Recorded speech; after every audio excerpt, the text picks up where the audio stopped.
আসসালামু আলাইকুম, সবাই কেমন আছেন? আলহামদুলিল্লাহ আমি ভালো আছি। গাছে পানি দেওয়া হচ্ছে আমার বাসার ছাদে। পানির স্পিডটা অনেক কম, তারপরে কোনো অসুবিধা নাই, পানি দিলেই হলো। একটু সময় বেশি লাগবে আর কি, এই হচ্ছে কথা। এখন উপরের ছাদে উঠব। এই যে সিম গাছটা দেখেন, মাশাআল্লাহ। এখন পানি দিয়ে দিব সিম গাছে।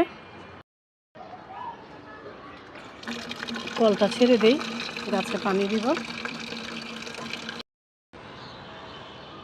এখন সিম গাছে পানি দিয়ে দেই।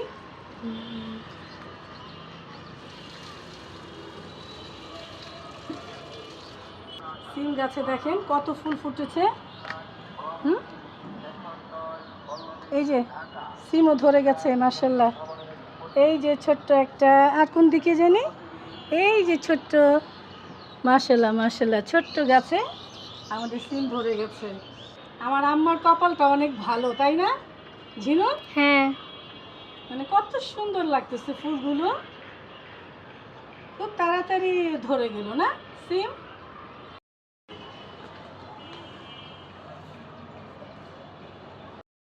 মাশাআল্লাহ, আমার ছাদ বাগানে দেখেন অলরেডি বেগুন ধরা শুরু হয়েছে আর অনেক ফুল ফুটেছে।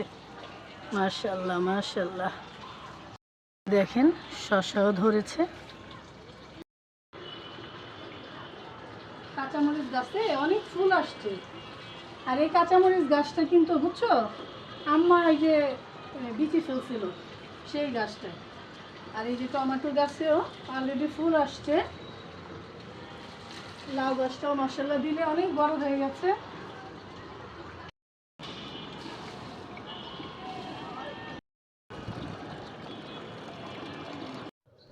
উপর থেকে গাছগুলো দেখতে কি যে সুন্দর লাগছে, আর এই ফুলগুলো কি যে ভালো লাগে, একদম মনটাই ভরে যায়।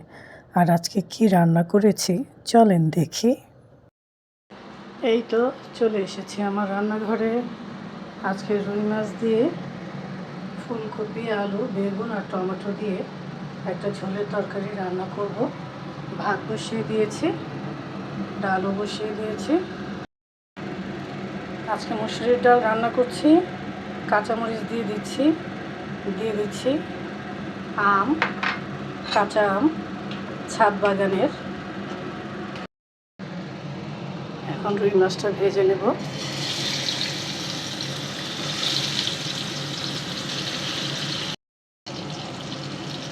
আজকে আর ঘন টনা হবে না, একদম ঝোলের তরকারি।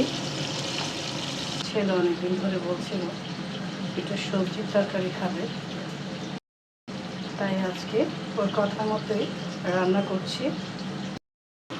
মাছটা হালকা ভেজে নিলাম, এখন উঠিয়ে রাখছি। টাইলসের উপরে ডাইরেক্ট দিব না, আমি একটা কাপড় বিছিয়ে নিয়েছি, এখানেই রাখছি যেন টাইলসের কোনো ক্ষতি না হয়। আসলে এগুলো হচ্ছে সচেতনতা। সচেতনভাবে কাজকর্ম করলে জিনিসপত্র নষ্ট কম হয়।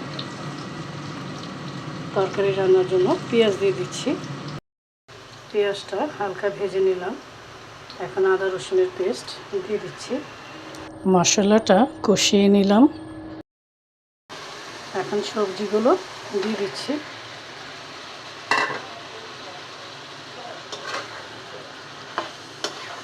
সবজিগুলিও কষিয়ে নেব। সবজিগুলি কষিয়ে নিয়েছি, এখন মাছগুলো দিয়ে দিলাম।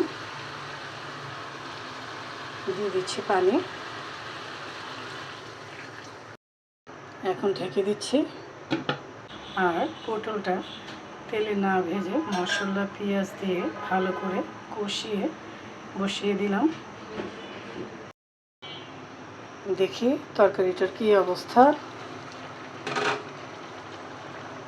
এই তো হয়ে গেছে, রুই মাছের তরকারি ঝোল করে রান্না করেছি ফুলকপি, আলু, বেগুন আর টমেটো দিয়ে। এই তরকারিটা গরম গরম ভাতের সাথে খেতে কিন্তু দারুণ লাগে। আর পটলও ভেজে নিলাম, লেবু কেটে নিলাম। সবাই ভালো থাকবেন, সুস্থ থাকবেন। আবারও দেখা হবে কথা হবে। এখন আসি, আল্লাহ হাফেজ।